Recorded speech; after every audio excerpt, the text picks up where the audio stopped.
and welcome, lovely Aries, to the forecast for 2015. This runs from January through to December. My name is Gordon, and I will be your host for the next 5 to 10 minutes, just going over really the highlights of what is looking for you astrologically in 2015.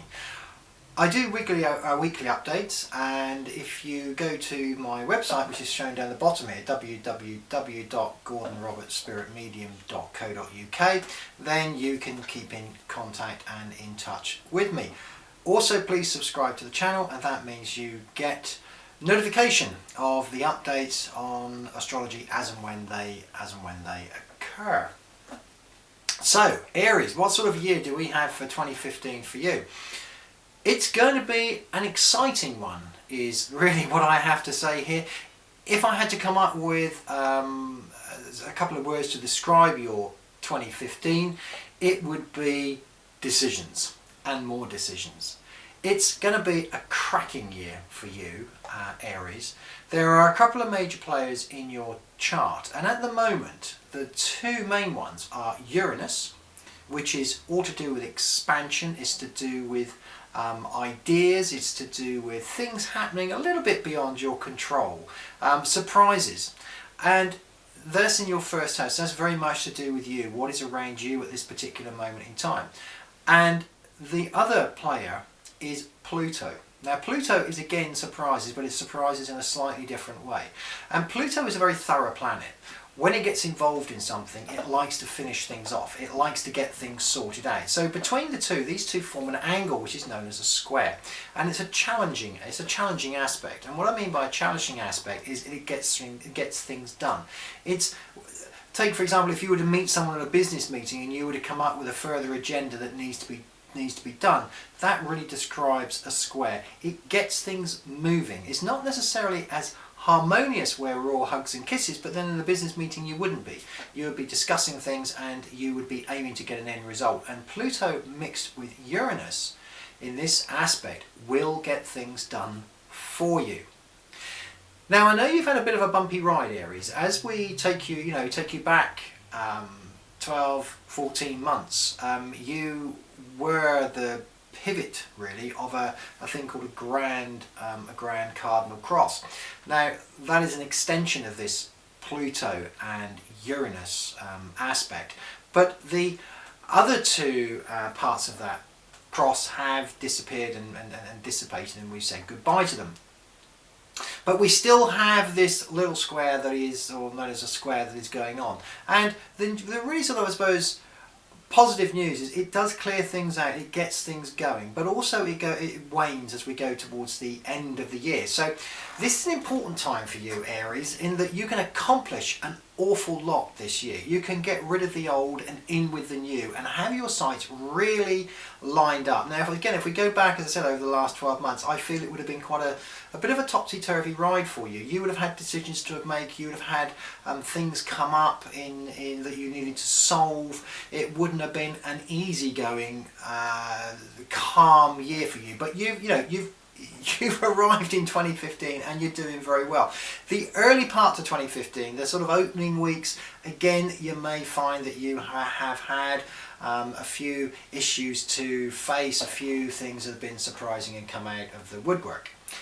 But let's go on. So Pluto is the main bit to discuss, also Uranus.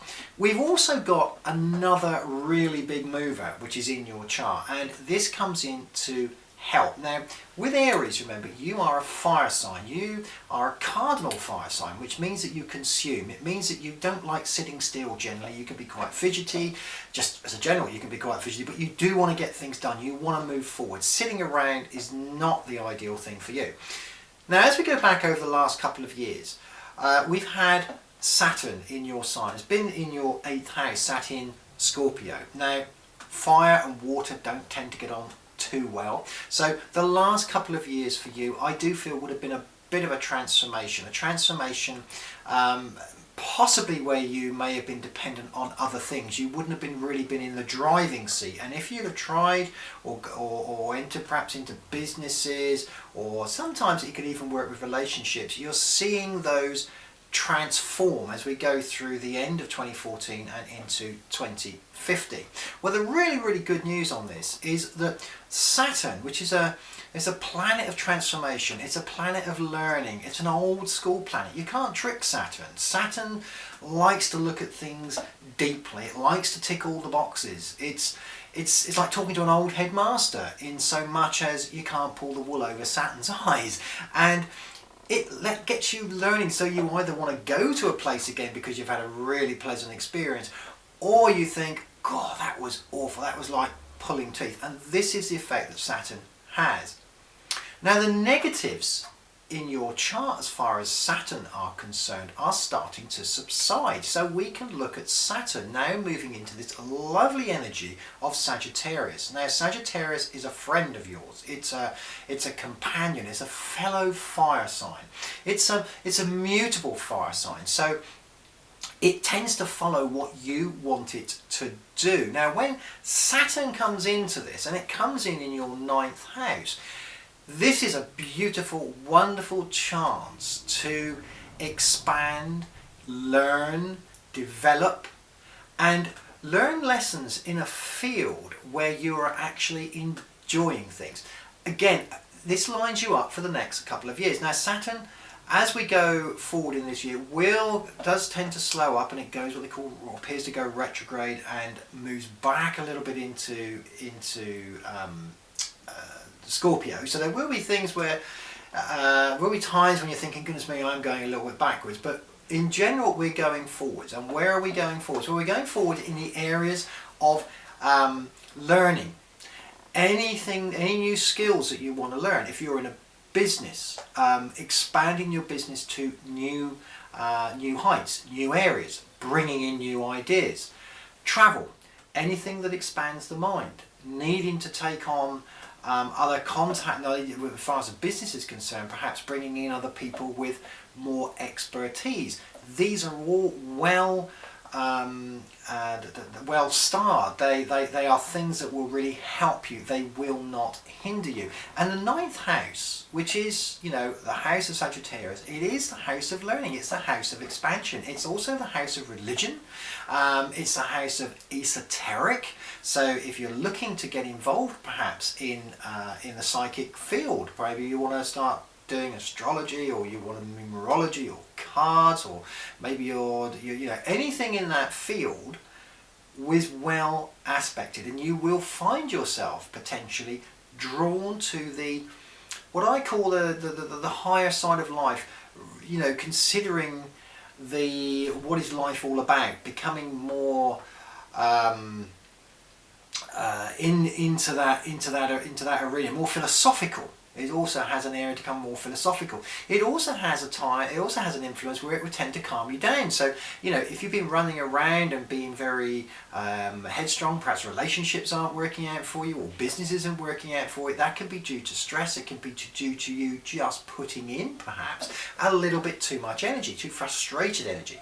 That frustration lifts. And certainly as we go through the latter part of 2015, it really becomes a focus point for you. So things that have been negative, things that have been failing, start to begin to work and pan out. That's the thing that you will see this year, things panning out. Now, before we get to the back end of the year, obviously we have the first part of the year to get through. And as we approach March, your ruling planet, which is Mars, enters into your first house. Now, March and April, if you mark those in the diary, they have the potential to be quite a strong time in your diary. There is transformation going on in the skies, in your solar houses, in your solar system.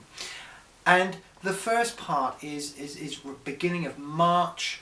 The mid-March to beginning of April, that sort of timeline. Now, around that time, you will have tremendous energy. You will have tremendous ability to make decisions and stick by them and see something through. Now, if you're looking to get rid of something that's been obstructing you. This could be a relationship, it could be a business, maybe even a house. It is something that you have needed to let go of to finish off transforming from 2014. This is a time where this energy starts to kick in. At the same time, there, as well as the moving away, and it will be beneficial. It's not a negative. This is a beneficial. So you're getting rid of something that needs moving. It's an obstacle that is in your way at the moment, and this will be a main thing around March, April, or the energy will start to come in whereby you can see the clearance for getting rid of the obstacle. Now, once that is past, March, April, May, and we move on into certainly coming towards the summer, then you really start to, what I would say, cook on gas. Things start really to open up for you. But as I said, it is a decision year. It's a year where you want to be in the forefront, you want to be driving. So have your plans made. Have what it is that you want out of 2015. And this is what the astrology is all about. Because the idea, the whole thing behind this is you have your plan. You have your plan laid out. Because if you don't have a plan, or you don't have a goal, then all you've got is wishes.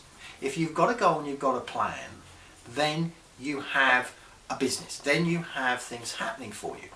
Now, planning through your 2015, if you want to go forward, the universe is with you, most definitely with you. Of all the signs that I have done through from Aries through to Pisces, this is really your year. It's your year for getting rid of obstacles, a year for getting everything out of the way and putting in place what you want. Now, this is very important that you get this sorted out at the beginning of the year as to where you want to be. So you're moving from A to B. You will arrive at B without any question of a doubt, and you will arrive intact at B. That's the really good news. Now, something really strange happens this year. Your ruling planet is Mars, and Mars is, it provides power. It does not want to say aggression, but it provides the energy to get things done. And as I said, in March it comes into your first house, so you really are feeling, energetic, and you're feeling full of beans, so that by the time we get to the end of the year, there is a reason to celebrate. There is a reason to really be putting your feet up, because you will be feeling a little bit exhausted. So try not to overextend yourself as far as your energy is concerned. Now again, this is a general for Aries, so I would need to know your personalised charts to find out exactly where your energy is and where your Mars is. But Mars runs in parallel this year, which is a strange. It doesn't happen that often. It runs in parallel with Venus. Now Venus is a charm. Venus is fun. Now when you combine these two together, what it does, it gives you the months, and the months really are March, September, October, November and December. During those times, it gives you almost a lucky streak. It gives you charm, it gives you charisma, it gives everything that you touch a little bit of sexiness to it and a feel-good factor, because these two guys, they scoot along and they come into your houses that are or come into connection with your houses that really do have quite a bit of an impact for you. Now, as I go towards September, what really comes alive for you guys is business, speculation, love affairs. For those of you already in marriages, obviously not love affairs, but it can also be to do with children. So if you're looking at planning a family, want to start a family, want to expand in that area, these are all brilliantly illuminated and lit up as we come through this year. So you can see it's a very, very exciting year. There's very few parts of your chart that aren't actually touched. You've also got this, at the moment, your other main player here is Jupiter. Now, when we look at Jupiter, Saturn and Uranus, they're all major players. They are all in fire signs at this particular moment in time. So they are supporting you, Aries. Now, Jupiter, which is to do with expansion, it's to do with fun, it's to do with getting what you want, it's to do with plenty. So where is the plenty coming in? Where is the want of a better word, yeah, where is the plenty coming from in your chart? It's coming in the house of speculation. And this means that if you're looking to put on new ideas, you're looking to do new business perhaps, you're looking to expand something. So that does revert to relationships, it also reverts to work, those wanting to go self-employed, those wanting to start families, those wanting to start love affairs, those want to really enjoy themselves. As you go towards September, October, November, that area of your chart explodes, that area of your chart really comes alive. The other thing that happens is this wonderful expansive Jupiter, towards the end of the year, changes sign, a shift sign, and around September, October, you will find a shift in energy towards your work. So great during the summer, lovely for expansion, but as we come to the back end of the year, things settle down for you in work. So if you've been maybe finding it difficult to find jobs, or you've been self-employed and the books have been up and down all over the place, or you are looking for promotion, or you're looking to change your work, as we come to the back end of the year, your work seems to be going almost on rails. It settles down. It becomes quite quiet in that you are so busy with your work, you haven't got really time to think about anything else. So income is good. There is one little glitch as you come through this first part of the year, March, April. Just watch out for overspending because money does come a little bit of it does become a little bit of a highlight with your second house is highlighted here, and there can be a tendency perhaps to overindulge. It could be just simply going away. Maybe you can, if you have a tendency to meet someone at the beginning of this year, so relationships open up for you, beware of spending too much money or too much energy on that relationship, or that spoiling oneself, should I say. But other than that, Aries, this is a fantastic year. It's a fantastic year of expansion. It's a fantastic year for growth. And most importantly, it's a fantastic year for making decisions and getting what you want. Not the frustration. Not the frustration of, oh, I want to go down, I want to turn left, but you end up turning right. This is turn right, we go right. Turn left, we go left. We reach the end of the road, and we should reach the happy goal towards the end. Quite an exhausting year.